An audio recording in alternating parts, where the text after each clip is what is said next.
আসসালামু আলাইকুম। আপনারা কেমন আছেন? ভালো আছেন? আমি ভালো আছি আলহামদুলিল্লাহ।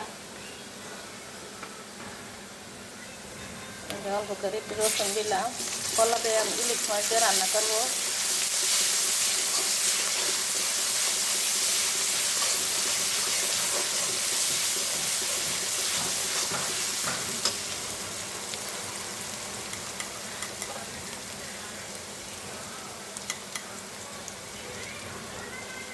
অল্প করে লবণ দিলাম, হলুদ দিলাম, মরিচের গুঁড়া দিলাম।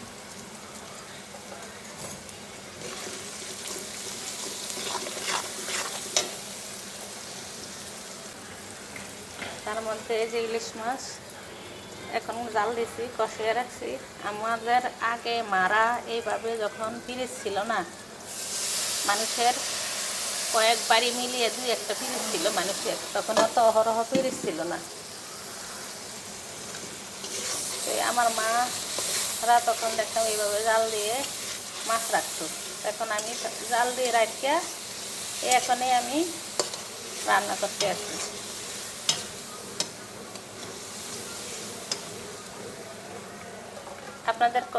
আপনাদের এইভাবে কখনো আপনাদের মারা এভাবে রান্না করছে? মা, খালা, নানিরা এইভাবে রান্না করছে।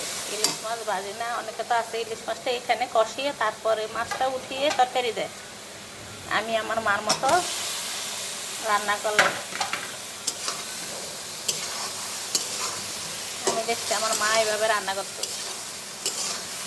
খুব মজা হইতো। আরও তো মাটির চুলার তরকারি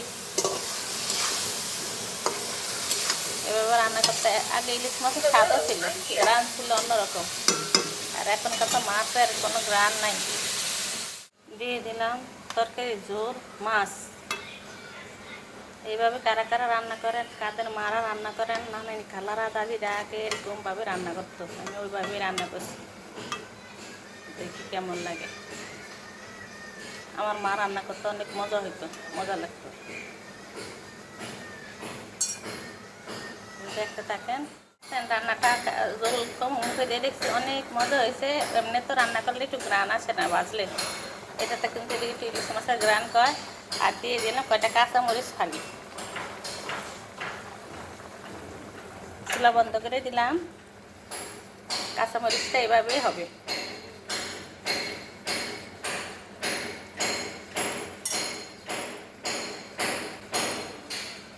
কার কার মা খালারা এভাবে রান্না করছেন আগে জানাবেন। আগে আমার মা এভাবে রান্না করতো।